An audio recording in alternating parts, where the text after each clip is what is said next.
Hello my friends, it's the Game Boy Geek here. Today, we take on the role of wizards competing in a magic tournament.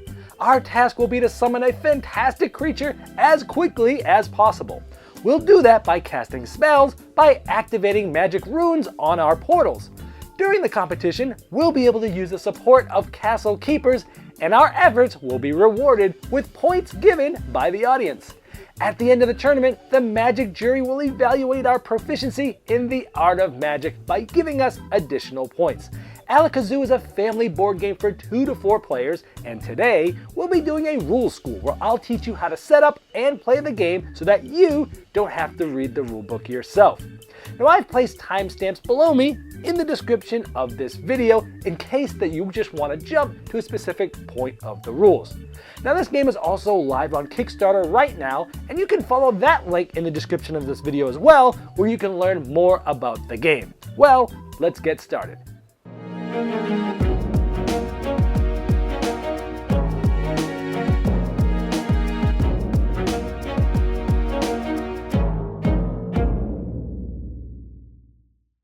Alakazoo is a family game for 2 to 4 players, where you'll be creating a creature on your portal board. Over the course of the game, you'll be rolling dice to place magic tokens into their respective areas, and then you'll be able to add cards that are filled with runes with specific creatures that mate up with that location. Sometimes they'll match your portal board, but sometimes there'll be other creatures. You'll be taking or discarding cards throughout the game to get the right ones in your hand that you want to play, or you'll be using your castle keeper's special abilities throughout the game using magic tokens. And you'll be possibly getting points as you place these cards if you're the first person to play in that location, and if it matches the creature on your portal board. And at the end of the game, you'll be getting points if your rows and columns all have the same creature, or if they have all different, but not if you have a mix. And you'll score if all the cards on your board match your fantastic creature. So let's see if you can manipulate the cards, roll the dice, activate special powers of your keepers to build the best fantastic creature. To set up, you'll first gather all of the magic power tokens, dark power tokens, the single point tokens, and the 5-point tokens, put them in the piles as you see here, put them off to the side where everyone can still reach them. Each player will then select one of these different portal boards and place it in front of them. Any boards left over by not being selected by one of the players can be removed and placed back in the box. Once you've gotten a board, you're going to get a castle keeper figure. Now, this is a prototype component because this game is on Kickstarter now.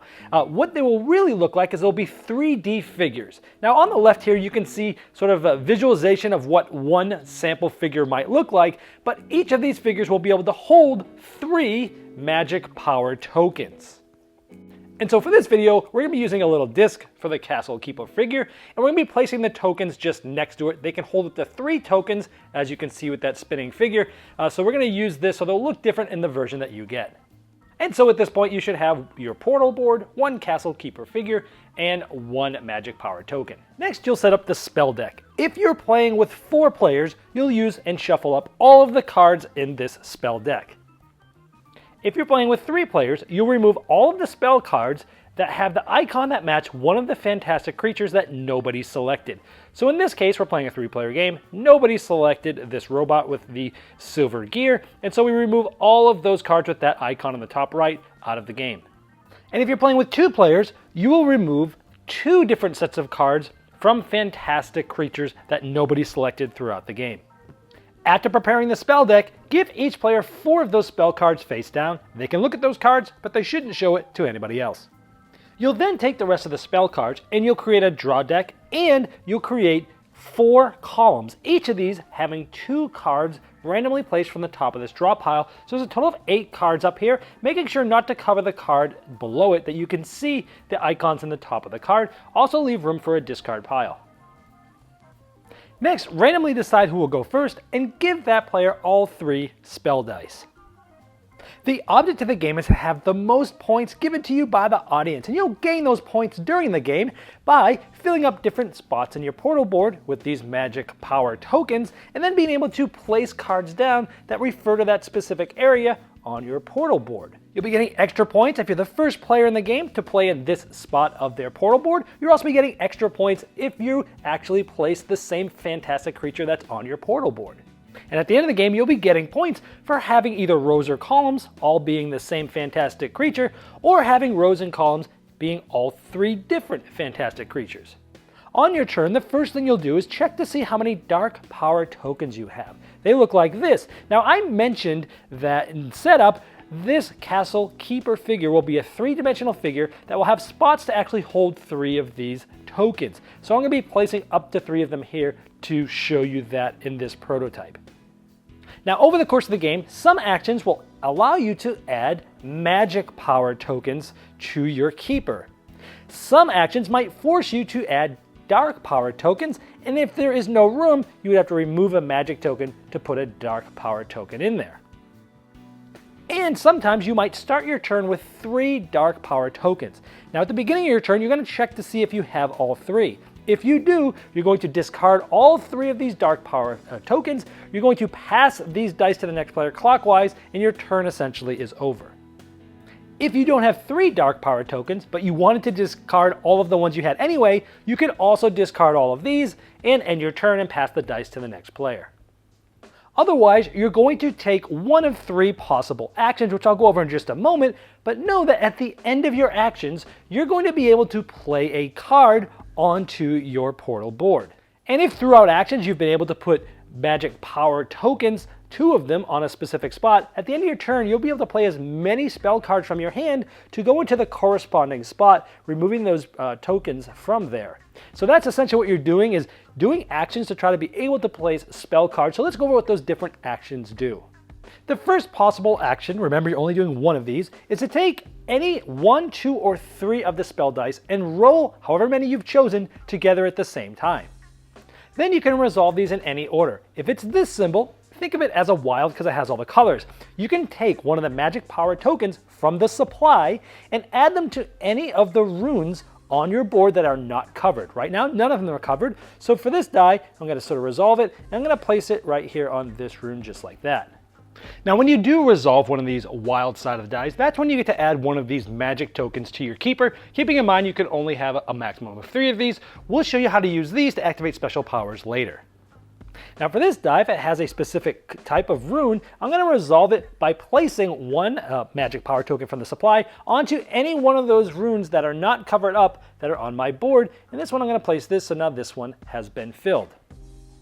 Now with this one, we don't see any of those icons anywhere on my portal board, but there are 2 icons that have a question mark, which means it's basically a wild. We could use any of them there. So for resolving this die, I can take 1 magic power token from the supply and place it on one of those. Now let's say the board looked like this before I resolved this and both wilds are already taken and there's no rune open that's not covered with this logo on it. Anytime you resolve a die that does not have any uncovered spots of that type, you must add a dark power token to your keeper.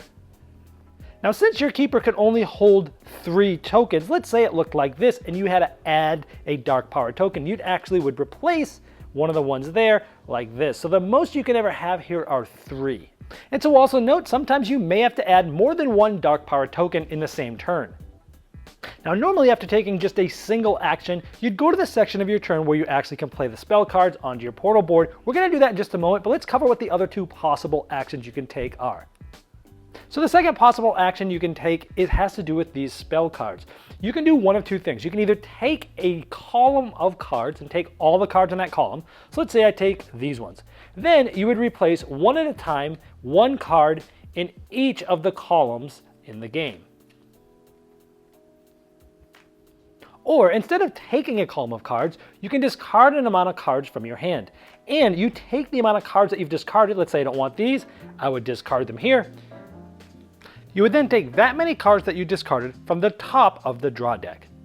Now anytime you're adding cards to one of these columns, if it would be the 5th card, so let's say we had to add a card here because someone discarded 1 card. When you add a 5th card, these actually 4 cards would get discarded and the 1 card would replace it.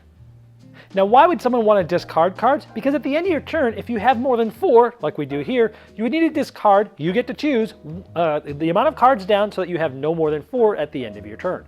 And when you're forced to discard cards in this way, you must add a dark power token to your keeper, and like always, if there was not room, you would need to remove a specific magic power token in order to make room for the dark power token. Now the last possible action you can take is using a castle keeper's power. Now in order to do this action, your castle keeper needs to have at least one magic power token. In this case we do. You would discard this back to the supply, and you could take one of 4 sub-actions doing this. The first one is you can discard any card from your hand, one of your spell cards. You get to choose which one, but let's say we wanted to discard this one.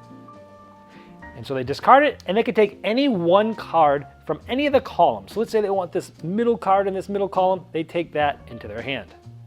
Another option when using your castle keeper's power is to take any one card from your hand and exchange it with another player, randomly taking one of their cards. But when doing this, you must take a dark power token and place it in your keeper. And like always, if there's no room, you must discard any magic tokens there to make room, since each keeper can only hold 3 tokens. Another possible sub-action here is to exchange a card from their portal board that's already there with any card that's in their hand. So let's say they put this one up in their hand and they replace it with this one, always knowing that it has to be in the right location shown. This upper left legend shows it's the bottom row, middle column.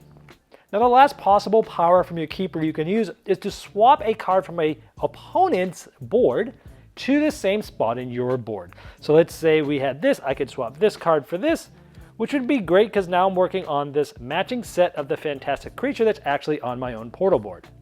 And they have to be from the same exact location, but they can be from any fantastic creature. And when doing this, you must take a dark power token as previously described. So in summary, on your turn, if you did not have 3 dark power tokens and you needed to discard them and give the dice to the next player, your 3 possible actions are rolling and resolving the dice, doing certain things with the cards in the columns of cards, or spending a magic power token and activating your keeper.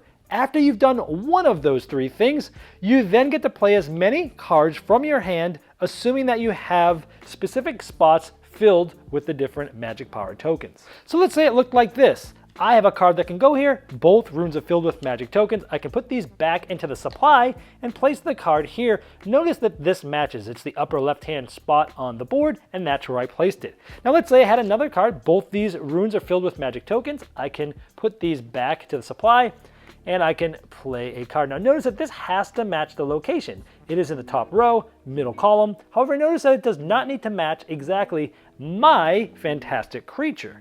Now when you place cards on your portal board, you can score up to 2 points. Now if you're the first player out of any of the players to place in this specific location, you automatically get a single point. You take it from the supply. If this also happens to be the same type of fantastic creature that's on your board, you also get a point. So the most you can score every time you play a card is 2 points. One for being the first one to play there, and another one for having it be your fantastic creature. Now when placing this one, if I was the first one to place here, I would still get a point, but I wouldn't get a second point because this is not matching my fantastic creature. However, if I was not the first one to place here, I could have placed this card and still have gotten no points because it does not match my fantastic creature, and I wasn't the first one to play in that location. Now at the end of your turn, you can do this for as many cards as you have in your hand, always knowing that you need to have runes filled completely in that spot on your board. Now if at the end of your turn you actually have more than 6, in this case I have 7, of the magic tokens, you must discard. You get to decide which one to discard, but you must discard so that you have no more than 6 at the end of your turn. And then you would add a dark power token to your keeper. Following the same rules, if it happened to have been full with magic tokens, you would exchange one out for the dark token. And that player would then pass the dice to the next player clockwise, and they would follow all of the rules that I've already stated. Now players continue taking turns until any one player has filled up all 9 spots on their portal board with the spell cards.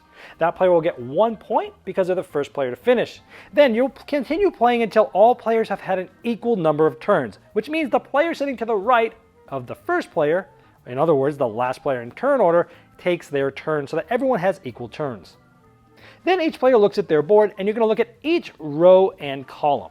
For each one of these, that all 3 cards are from the same creature, you'll get a point. So this column has all 3 from the same. You can look at the icon on the upper right, so that is a point. These 3 are all the same, so that's a point.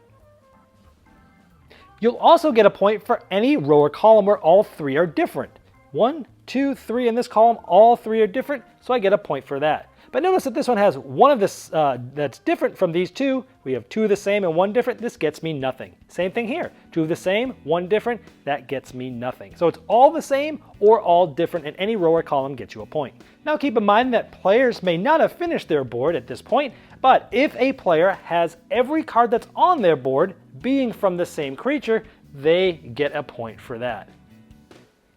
So keep in mind in this final scoring, each player can receive between 0 and 7 points. And you add that to any of the points that you've accumulated before during the game as you're replacing the cards down, and whoever has the most is the winner. Well, I hope this helped you dive right into Alakazoo and get to the fun quicker than you normally would if you had to read the rulebook yourself. Now, if you have any further questions, I've placed a link below me in the description of this video, and placing your question there is the best place because not only will I be notified, but also will the publisher. Now, since Alakazoo is also on Kickstarter right now, I've placed a link in the description of this video where you can learn more about the game. And I'm sure the people at Creative Maker would love your support.